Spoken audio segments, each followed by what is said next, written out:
गलत जानकारी शेयर करते हैं। मुझे आप लोगों से भी आग्रह करना है कि आप लोगों को जब कोई ऐसी बात कहता है तो उसको ज़रूर पूछना चाहिए। आप 1500 करोड़ रुपए का ज़िक्र कौन कर रहे हैं? जो खुद 5 साल तक मुख्यमंत्री रहे। अब भैया हमारा शेयर था टैक्सेस का एडवांस मिला है, टैक्सेस का शेयर मिला है। क्या दिया है? पूछो उनको कि मैं पूछ रहा हूँ, कांग्रेस पार्टी पूछ रही है, सरकार पूछ रही है कि जयराम जी आप बताएँ कौन-सा मिला? क्या कोई स्पेशल पैकेज मिला, स्पेशल सहायता मिली? या हमारा पैसा जो हमको आता है टैक्सेस का, वो मिला 1500 करोड़ रुपया। तो वो तो हमारा हक है, वो तो मिलता है, हर महीने आता है। आप उसको कैसे जोड़ के देख रहे हैं? आप कामयाब नहीं रहे, आपने सारी लायबिलिटी अगली सरकार पे रखी, सरकारी कर्मचारियों को आपने ठगा अपने टाइम में, कुछ भी नहीं दिया उनको। और आज अगर हमारे प्रयास से हमने कोशिश की है, तो आप 1-2 लफ्ज़ नहीं बोल सकते कि अच्छा किया। आप इसको चाहते नहीं हैं कि हम 4% डीए दें। आप इसका विरोध करना चाहते हैं क्या? तो आप वो बताएँ। आप सीधी बात करें ना, कि आप इसका विरोध करते हैं कि जो हमने सरकारी कर्मचारियों के कुछ एरियर्स दिए हैं, डीए दिया है या उनके एचआरटीसी के जो और मसले थे या उनके मेडिकल रिइंबर्समेंट की जो पेमेंट्स थी, ये गलत काम हुआ है? ये जयराम जी से मेरा प्रश्न है कि क्या आप तारीफ़ करने के, ये कहने के कि मैं 5 साल खुद भी रहा हूँ और इन परिस्थितियों में इतना बड़ा काम करना और इतना बड़ा आर्थिक बोझ पड़ना, ये मुख्यमंत्री जी का बड़ा फैसला है। इसकी तारीफ़ करनी चाहिए सबको। देखिए, इसमें जो वास्तविकता है वो ये थी, कि जो पिछली सरकार थी भाजपा की, जयराम ठाकुर जी के नेतृत्व में, 6th पे कमीशन को उन्होंने लागू किया, लेकिन दिया कुछ नहीं हमारे कर्मचारी भाइयों को या पेंशनर जो भी थे प्रदेश के। 10,000 करोड़ से ऊपर की सारी देनदारियां खड़ी करके वो चले गए और वो बोझ जो है सब कुछ अगली सरकार पे थोप दिया और साथ में खजाना खाली था। जो सच्चाई है वो मैं बयान कर रहा हूँ। जब सरकार बनी है, लोगों ने जब सरकार बदली है हिमाचल प्रदेश में, तो उस वक़्त खज़ाना खाली था और 10,000 से ऊपर करोड़ की जो है सरकारी कर्मचारियों की और हमारे जो पेंशनर्स हैं उनकी देनदारियाँ। हमारी सरकार ने पहले दिन ही मुख्यमंत्री जी ने तय कर दिया था कि हमें आने वाले समय के लिए हिमाचल प्रदेश को आर्थिक तौर पे मजबूत करना है। कुछ ऐसे फैसले लेने पड़ेंगे कि जिससे हम फ्यूचर में जो है प्रदेश की आर्थिक स्थिति को सुधारें। और उन्होंने 2 बजट में वो करके भी दिखाया और पहले वर्ष 2200 करोड़ रुपए का एक्स्ट्रा रेवेन्यू जनरेट करके हमारी सरकार ने दिखाया है। अब जब थोड़ी स्थिति सुधरी है, पैसे क्या, तो माननीय मुख्यमंत्री जी ने एक बहुत बड़ा कदम दशहरे के उपलक्ष्य में, आप समझें कि छुट्टी का दिन था, लेकिन उनकी भावना शुरू से हमारी सरकार की और मुख्यमंत्री जी की सरकारी कर्मचारियों के प्रति हमेशा रही। हमारी ऐसी पहली सरकार देश के अंदर बनी जिन्होंने ओपीएस लागू किया। आप समझें कि ओपीएस देना कोई आसान काम नहीं था। ओपीएस के लिए हमारे लाखों कर्मचारी 5 वर्ष तक जयराम सरकार के साथ लड़ते रहे, सड़कों पे, विधानसभा का घेराव, लेकिन उन्होंने उस ओर कभी ध्यान नहीं दिया। हमारी कांग्रेस पार्टी की सरकार बनी, हमने पहला फैसला ओपीएस का लागू किया। 1,36,000 कर्मचारियों को इसका फायदा आज मिल रहा है हिमाचल प्रदेश में। तो हमारी सरकार और माननीय मुख्यमंत्री सरकारी कर्मचारी और पेंशनर के हितैषी रहे और इनका एक बहुत बड़ा फैसला 4% का डीए जो रिलीज किया है, आप समझे दशहरे से पहले और दिवाली से पहले, ये एक बहुत बड़ा फैसला था। इससे कर्मचारियों को काफ़ी समय से मांग थी, लेकिन इससे पहले भी मैं आपको बता दूं कि हम 7% पहले 4% एक और 3% एक सरकार बनने के बाद 23 में जो है डीए जो है दे चुके थे। ये 4% और आप समझे कि 23 का जो था ड्यू, वो माननीय मुख्यमंत्री जी ने उसकी घोषणा की खुद प्रेस में आके।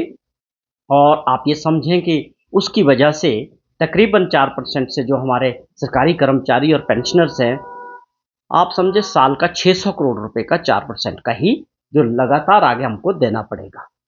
तो ये एक बहुत बड़ा फैसला था जिसमें मुझे दिखा कि लोगों में खुशी की लहर भी है, समय से पेंडिंग थी। उसके लिए मुख्यमंत्री जी ने इमीडिएटली कहा है कि हम ये सारी पेंडेंसी खत्म करने वाले हैं और सबको जो है जो इलाज कराएगा, चाहे वो सरकारी कर्मचारी है चाहे पेंशनर्स है, वो पेमेंट सरकार करेगी। और आप समझें कि एचआरटीसी में काफ़ी समय से बड़ी मांगे थी, वहाँ भी लोगों के बड़े मुद्दे थे सरकारी कर्मचारियों के। वहाँ पर जाके मुख्यमंत्री जी ने जो घोषणा की, अब वहाँ जो हमारे चालक थे या परिचालक थे एचआरटीसी में, पिछले 6 साल से उनका जो ओवर टाइम का करोड़ों रुपया उनको नहीं मिला था, जो कि पिछली सरकार को भी इस पे गौर करना चाहिए था और उनको क्लियर करना चाहिए था, लेकिन उन्होंने कुछ नहीं किया। माननीय मुख्यमंत्री जी ने एक और बहुत बड़ा फैसला करके उनकी ये मांग कि जो भी उनका पेंडेंसी है 50 करोड़ रुपया, इसके लिए सरकार रिलीज करेगी और उनका जो ओवर टाइम का पैसा वर्षों से लंबित पड़ा था एचआरटीसी के पास, उसका सरकार जो है भुगतान करेगी। और ये और भी बहुत सारे फैसले हैं कि आप समझें कि क्लास फोर्थ एम्प्लॉयज़ को एरियर के तौर पे सरकार ने 20,000 रुपया देने की घोषणा की है कि हम जो है इनका एरियर्स भी देंगे। दिए तो दे ही रहे हैं, लेकिन ये और 75 साल से ऊपर के जो पेंशनर्स हैं, उनका जितना भी एरियर ड्यू था सरकार की तरफ, आप समझे पिछली सरकार से, वो हमारी सरकार ने और माननीय मुख्यमंत्री जी ने उसका जिक्र किया है। हम इसको जल्दी जो है क्लियर करने वाले हैं। 75 साल से ऊपर के जो भी पेंशनर्स हैं प्रदेश सरकार के साथ, उनका जितना भी एरियर्स है वो सरकार क्लियर करने वाली। तो ये बहुत सारे फैसले जिससे तकरीबन एक बहुत बड़ा आर्थिक दृष्टि से काफ़ी खर्चा जो है सरकार का बढ़ेगा। जैसा मैंने जिक्र किया कि 50 करोड़ रुपया महीने का 4% जो आगे को देना है हमने, जिसकी वजह से हर सरकारी कर्मचारी और पेंशनर की जो महीने की सैलरी और पेंशन है उसमें 4% और बढ़ेगा। तो उसकी वजह से 50 करोड़ रुपया हर महीने जो है सरकार को अतिरिक्त बोझ पड़ेगा। लेकिन हमने और हमारी सरकार ने और माननीय मुख्यमंत्री जी ने इस बात को समझा है कि सरकारी कर्मचारियों का प्रदेश के विकास में और प्रदेश को आगे ले जाने में एक बहुत बड़ा योगदान रहा है। इस बात का जिक्र वो बहुत बार कर चुके हैं और ओपीएस देने वाली सरकार को हमको उसका खामियाजा भी भुगतना पड़ा कि उसकी वजह से तकरीबन 1800 करोड़ रुपए का हमारा जो कट लगा है वो भी नुकसान हुआ है। और आप समझें कि 9200 करोड़ रुपया जो एनपीएस में कंट्रीब्यूशन था सरकारी कर्मचारियों का भी और सरकार का 12%, वो सारा पैसा भारत सरकार के पास फंसा हुआ है। ये कुछ मुद्दे हैं और उसके अलावा 1350 के करीब एनपीएस में जो अधिकारी थे जिन्होंने ओपीएस को नहीं चुना, उनका भी एक इशू था। उनको भी डीए दे के जो है माननीय मुख्यमंत्री जी ने उनकी मांग को भी पूरा किया है। तो मैं समझता हूँ एक बहुत बड़ा फैसला हुआ है और जो इनकी वर्षों से जो इनको पिछली सरकार से इनकी जो ड्यूज थे उसको देने का प्रयास और कुछ डीए देने की वजह से एक खुशी का माहौल इस वक्त सरकारी कर्मचारियों में और पेंशनर्स में देखने को मिला है। अच्छा, जो नेता सरकार क्या नहीं, देखिए हमारा सिंपल सी बात है, सरकारी कर्मचारियों को अपनी मांग मांगने का अधिकार था, उनको जिस भी तरीके से था। और सरकार ने इस बात को, चाहे वो आप सेक्रेटरीट के अंदर के कर्मचारियों की बात नहीं थी, सरकार के साथ तकरीबन 2 लाख से 1.5 लाख 2 लाख कर्मचारी, 2 लाख के 1.5 लाख के करीब पेंशनर्स हैं। हम सरकार को और मुख्यमंत्री जी को सबका ध्यान रखना था। उन्होंने जब फैसला लिया है तो वो सबके लिए लिया है। अब सेक्रेटरीट के कर्मचारी भी इस बात से खुश है कि जो हमारी मांगे थी वो मुख्यमंत्री जी ने बिना मांगे ही, बिना मीटिंग के ही, उससे भी ज़्यादा जो एक्सपेक्ट कर रहे थे लोग, उससे भी ज़्यादा दिया है। बड़ा दिल खोल के जो है मुख्यमंत्री जी ने इनकी मांगों को पूरा किया है। तो मैं समझता हूँ ये भी इस बात को रियलाइज़ कर रहे हैं कि जो हमारे मसले थे वो तो सुलझ चुके हैं और बाकी चीज़ें वो भी बैठ के हो जाएगी, कोई दिक्कत नहीं है। तो ये लोग मिले थे, मेरे से भी बात हुई है, तो इस बात को लेके बहुत खुशी है उनमें कि मुख्यमंत्री जी ने हमारी तकरीबन सारी मांगों को मांग के एक अच्छा माहौल तैयार किया है।